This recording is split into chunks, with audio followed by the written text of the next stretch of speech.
स्वागत है। आप देख रहे हैं हमारी काल चक्र 365 का महा कवरेज। बीते दिनों माननीय मुख्यमंत्री छत्तीसगढ़ शासन द्वारा सामूहिक 113 कन्या विवाह कराकर हजारों परिवार वालों का आशीर्वाद प्राप्त किए, जहां शिरकत किए मंत्री अमरजीत भगत, महिला एवं बाल विकास मंत्री अनिला भेड़िया। वही राजिम पुन्नी मेला को इस बार पूरी तरह से उपेक्षित कर केवल शासकीय आयोजनों को महत्व दिए जाने की बात सामने आई है। आखिर क्या कहते हैं पुजारी, देखें पूरी। देखिए, लगातार कोने कोने से काल चक्र 365 में आपको वो जानकारी दिया जा रहा है जहां तक से अन्य शख्सियतों की कैमरा नहीं पहुंच पाती। आज हम उन वाकया को खुलासा करना चाहते हैं जहां यहाँ के पुजारियों को भी काफ़ी एतराज है। पुजारी समितियों को हम लगातार ढूंढ रहे थे। भगवान श्री हरि राजी लोचन के स्थान में हम खड़े हुए हैं, उनकी मंदिर परिसर में खड़े हुए हैं। देख सकते हैं इधर भगवान श्री हरि राजी लोचन का मंदिर है और यहाँ पे दर्शकों का तांता लगा हुआ है और मेला का आयोजन चल रहा है। माघी पुन्नी मेला का आयोजन चल रहा है। आज चौथा दिन है। पुजारी समिति के काफ़ी सदस्य यहाँ पे बैठे हुए हैं। आइए उनसे चर्चा करते हैं, देखते हैं क्या बात है। आखिर आपको वही खुलासा कर रहे हैं।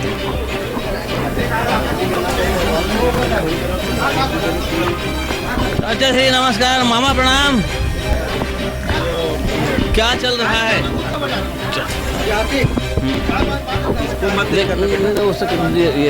देखो, यहाँ पे हम बैठे हुए हैं पुजारी समिति के काफ़ी सदस्यों के पास जो यहाँ पूजा अर्चना करते हैं। उनके मन में कुछ बातें हैं, वो कुछ कहना चाहते हैं। आखिर क्या कहना चाहते हैं, हम बात करते हैं। राजू भैया, सबसे पहले आप बताएंगे कि अभी जो वर्तमान स्थिति में है, क्या मंदिर समिति को इतनी बड़ी आयोजन में, जहां प्रभु श्री हरि राजीव लोचन की नाम से, उनके जन्म स्थान के नाम से यहाँ पे जो माघी पूर्णिमा मेला हो रहा है, क्या सरकार की ओर से कोई मदद या सहयोग मिलता है?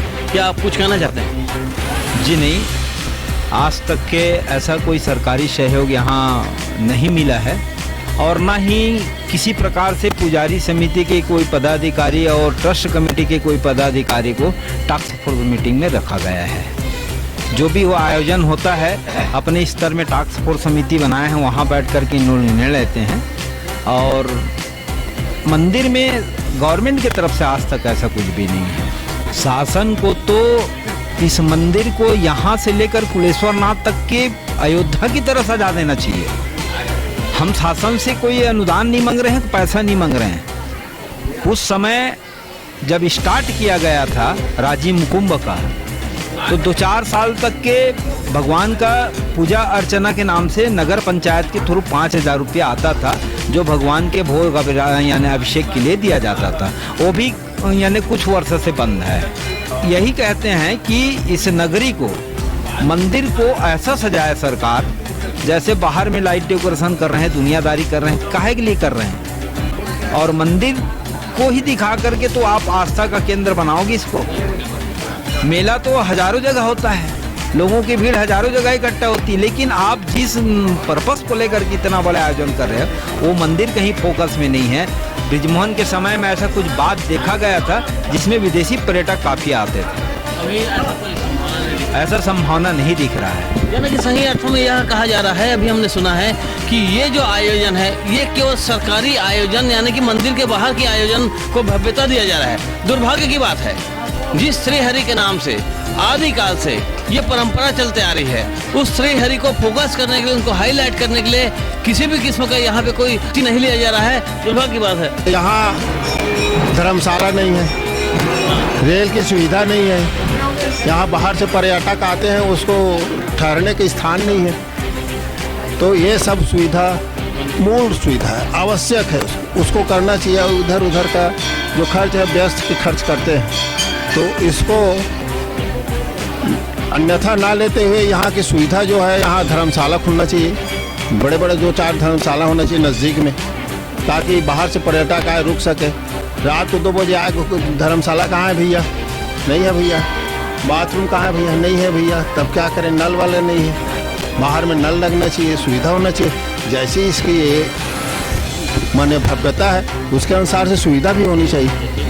आप 15 दिन आप कर दिए, उसके बाद जयराम जी की पर्यटन संस्कृति मंत्री छत्तीसगढ़ शासन की ओर से बहुत सारी यहाँ पे कई खर्चे होते हैं, लेकिन दुर्भाग्य की बात है बाहर से जो पर्यटक आते हैं उनके लिए यहाँ पे ना रुकने के, न खाने का, न किसी भी किस्म का शासन की ओर से कोई सुविधा नहीं है। चाहिए उनको कि उनकी सुविधा दी जाए, तभी इनकी भव्यता आगे बरकरार रह सकती है। कि ये मेले की भव्यता और इससे भी भव्य रही है कि जब आज से जो है कम से कम जो है 40 से 50 वर्ष पूर्व इसी मेले में उस समय जो साधन जो है आवागमन का, घोड़े और हाथी, वो भी इस मेले में बिकने आते थे। कालांतर में धीरे धीरे धीरे मेले का जो है प्रभाव कुछ कम होते गया, सिकुड़ते गया। मेले का स्वरूप ऐसा महसूस होता है इस ऐतिहासिक मेले को जो है एक प्रकार के शासकीय मेले का रूप दिया जाए तो कोई अतिशयोक्ति नहीं होगी। मेले के आयोजन के लिए मात्र एक छोटी सी प्रतीकात्मक मूर्ति रख के पूजा पाठ करके मेले का आयोजन करते हैं, जबकि श्री हरि का मूल रूप यहाँ विद्यमान है और इसमें किसी प्रकार का शासन का कोई सहयोग या नहीं दिखता। आज जो है जो भी हम लोग जो भी करते हैं, यहाँ जो देख रहे हैं प्रकाश की व्यवस्था है, सजावट की व्यवस्था है और अन्य जो है मतलब सुविधाओं जो प्रदान करने की जो है यहाँ की जो श्रद्धालुओं को, ये जो है स्वयं जो है ट्रस्ट समिति और पुजारी समिति के सहयोग से अनवरत होते आ रही है और होते भी रहेगा। यह मंदिर जो है 2 पंजीकृत संस्थाओं में बटी हुई है।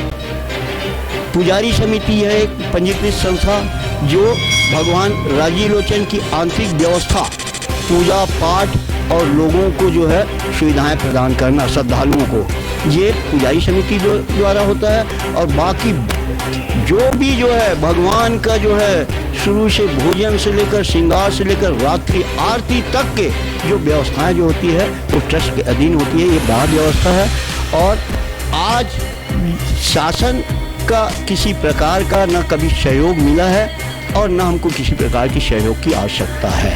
हर पार्टी अपनी जगह श्रेष्ठ है, बीजेपी हो या कांग्रेस हो या शिवसेना जो भी है, मगर ये कांग्रेस के द्वारा और मेरे हिसाब से जितने भी हैं सबके द्वारा है ये सोचा हुआ साजिश की यहीं पर रखो जो भी करना है, ये सब मेला खत्म करने का है टोटल। यानी कि आपका कहना स्पष्ट है कि मेला के प्रति वर्तमान सरकार के नुमाइंदों को रुझान नहीं है, वो केवल एक फॉर्मेलिटी निभा रहा है। बस धर्म को, हमारे हिंदू जो धर्म होता है उसको पूरा खत्म करने के प्रयास चल रहा है। हाँ, भगवान कहीं भी होना चाहिए, वहाँ व्यवस्था अच्छा होना चाहिए।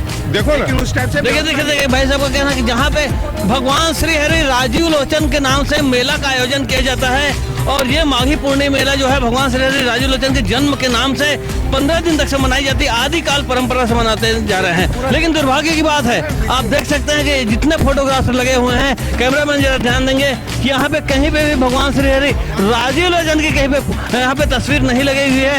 ये दुर्भाग्य की बात है। आप इधर देख सकते हैं पुलिस कंट्रोल रूम के ऊपर में छत्तीसगढ़ पुलिस का हार्दिक अभिनंदन करते लिखा हुआ है राजीव माघी पूर्णिमा से लेकर के, ये आप सामने देख सकते हैं बड़े बड़े पोस्टर लगे हुए हैं और महज राजीव लोचन की तस्वीर बहुत छोटी और यहाँ के जनप्रतिनिधियों और राजनेताओं की तस्वीर आप देख सकते हैं कितनी बड़ी बड़ी लगी हुई है। यानी पूरी तरह से लगता है कि ये प्रशासनिक आयोजन कर दिया गया है और भगवान श्री हरि राजीव लोचन के लिए किसी भी किस्म का कोई मद या वहाँ मंदिर के लिए कोई खर्च नहीं किया गया है। क्या ये मंदिरों में सरकार की ओर से कोई खर्च होता है? आज तक मैं स्वयं एक मंदिर का पुजारी हूँ। आज तक इतना साल से इन लोग जब से कुंभ चालू किए हैं, आज तक किसी पुजारी को कभी नहीं पूछा गया है यहाँ क्या करना है, कैसे करना है। इन लोग बोलते हैं छत्तीसगढ़ के साधु संत पुजारियों को बुला के वो कार्यक्रम कराएंगे। आज तक कोई भी पुजारी को पूछ लो आप, जाके मंदिर राजीव लोचन हो या कुलेश्वर महादेव हो, किसी को नहीं पूछा गया है। लेकिन कितनी दुर्भाग्य बात है कि जिस भगवान श्री हरि राजीव लोचन के नाम से ये जो आयोजन होता है, ये जो मेला आदिकाल से होते आ रहा है, वहाँ के पुजारियों की जो एक टीम है, पुजारियों की जो एक यूनिटी है, उनसे किसी भी किस्म का कोई चर्चा या कोई उसका विचार नहीं रखा गया है। ये बड़े दुर्भाग्य की बात है। आपको एक और अद्भुत चीज दिखाना चाहते हैं, आइए जरा आगे चलते हैं। देखिए इस राजिम पुन्नी मेला में एक अद्भुत आपको ऐसा आश्चर्यजनक चीज दिखाना चाहते हैं जिसको देख करके आप भी विचार करना चालू कर देंगे कि वास्तव में प्रशासन की किस प्रकार से दबाव है। देखिए, आज तक आपने सुना होगा कि टाट का पैबंद, लेकिन आपको हम बता देते हैं कि रेशमी पैबंद। जी हाँ, सरकार द्वारा एक रेशमी किस प्रकार से पैबंद इस मंदिर इस मेला में लगाया गया है। आप देख सकते हैं ये जो मेला है कुल मिलाकर के देख सकते हैं कि यहाँ पे आपको ये एक ऐसा पर्दा आपको दिख रहा है जिस पर आपका ध्यान आकर्षण करना चाहूंगा। ये जो पर्दा देख रहे हैं, इस पर्दा के चलते यहाँ के जनता को, यहाँ के दर्शकों को आने में काफी दिक्कत होती है। ये पर्दा इसलिए बंद कर दिया गया है क्योंकि पीछे गरीबों का आशियाना है।